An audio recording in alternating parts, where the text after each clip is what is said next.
The Ad Hoc Liaison Committee is a means to an end, and I want to start by stressing this. It is a tool that was created because of the Oslo agreements to pave the way towards the creation of two states in the Holy Land, with a Palestinian state living in peace alongside the State of Israel. 25 years after that moment, the very possibility of two states is being dismantled. Settlement expansions continues, while while international mechanisms that protect the Palestinians in occupied territory are forcefully removed.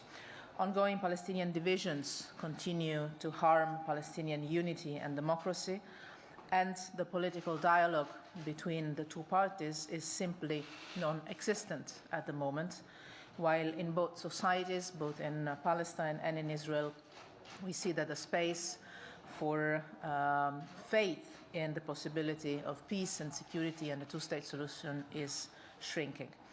In this not encouraging environment, some are suggesting to give up on the two-state solution altogether. But the two-state solution remains the only realistic way forward. A solution must be found to the current fiscal crisis in order to avoid a financial collapse that would have terrible consequences for the security of the region.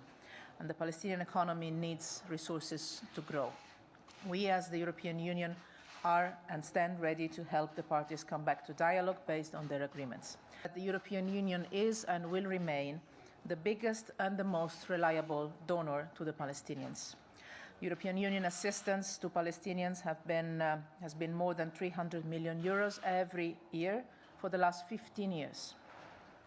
In 2018, over 145 million euros went to the Gaza Strip, where the humanitarian and economic crisis is the most acute.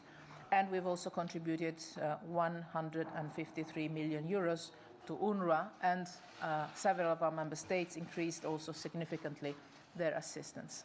And this support will continue because Palestinians have the right to live in dignity, and because we Europeans know very well that this money is an investment in security for the Palestinians, for the Israelis, and for the region, and for ourselves.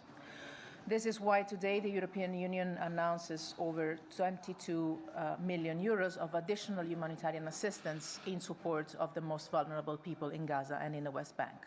But if we are gathered here today, it's not for charity. It is for supporting a political objective together with the rest of the international community and together with the region, starting from the Arab world, united on this. This political objective is the two-state solution. Our economic assistance to the Palestinians cannot be separated from this political objective of the two-state solution. And I want to be clear about this. A political two-state solution cannot be substituted by endless technical and financial assistance and capacity building. It would simply not work.